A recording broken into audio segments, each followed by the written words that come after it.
Hi, my name is Gracie Moylan, and I am a national level swimmer that is currently competing for the University of New Mexico. Today I'm going to walk you through the steps of a competitive swimming dive. Although it may seem daunting, I'm going to break it down in such a way that even if it's your first time behind the blocks, you'll be flying off in no time. Of course, make sure that everything taught here is performed under supervision of a lifeguard and/or guardian. Do not attempt if you are not comfortable in the water. I will have two swimmers demonstrating today. I will be showing both a girl and a boy in order to show that there is a difference in diving technique, both of which are good. Megan Rubio is a sectional level swimmer, as is Nick Moylan. They have been competing for 10 plus years, so don't worry, you're in absolutely great hands. I'm going to be breaking down the dive into 4 steps. The headfirst entry from sitting, from kneeling, from side in a compact position, and from side in a stride position. Each step will be more difficult, so go at your own pace and make sure you are confident before you move on. Sit on the edge of the pool with feet against the side. Extend your arms above your head, focus a little bit ahead of you. As you lean forward, try to touch the water and push with your legs. Make sure you straighten your body and both legs after entering the water and angle your hands towards the surface to steer up. Next, I'm going to have you kneel on one knee while gripping the edge with the toes of your other foot. This will help you push off the edge. Again, extend your arms, focus on target, lean forward, and when you begin to lose your balance, push off with your legs. Please don't forget to straighten and steer. That's what's going to help you get to the surface fast. Now we are going to step it up. Stand up and put one foot forward and one back. Don't forget to grip your toes. From kneeling position, focus on your target with hands extended above head and begin to bend forward. As you lose your balance, push off the wall with a hop, making sure your hands are together upon entering the water.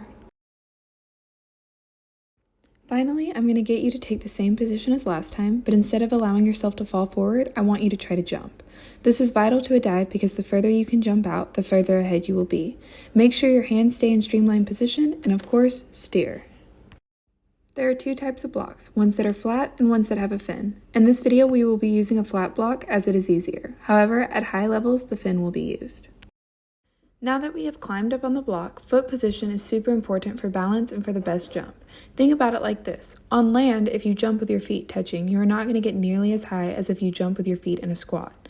This being said, put your dominant foot forward and the other foot just behind, making sure it is just outside shoulder width and far back.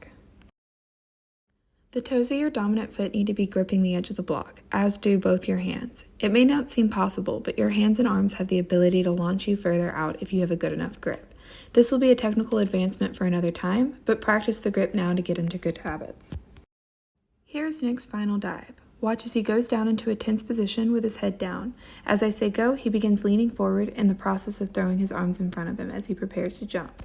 Now, this all happens within a split second, so here it is in slow-mo, and don't be afraid to watch it more than once. Megan's dive is very similar, however she has less arm motion. Take notice of her feet position and how her right leg is a little further out than her left. As she jumps, her hands enter a perfect streamline, putting her in optimum position for when she enters the water. Here are Megan and Nick side by side. Notice the head positioning. At the start, it is pointing down towards the water. However, as they begin the process of jumping and putting their hands in a streamline, they also begin to almost look up. All these different factors I've been talking about add up for a dive that will put you ahead of the competition before the swimming even starts.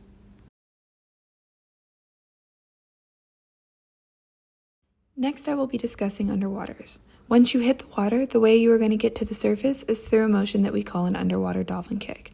With your hands in a streamline, you are going to use your core to create a butterfly kick, such as the one Nick is doing right now. Make sure your hands are angled in the direction you want to go, which is up towards the surface. The faster that you can do these kicks, the faster you get to the surface, which means the faster you get some air.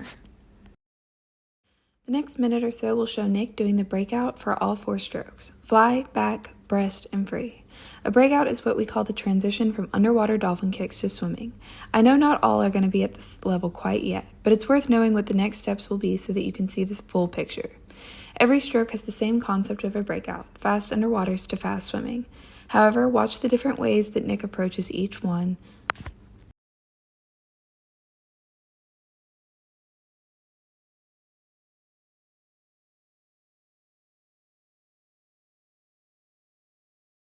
Here Nick demonstrates all the steps put together. He positions himself on the blocks with his toes and hands gripping the edge and his head down.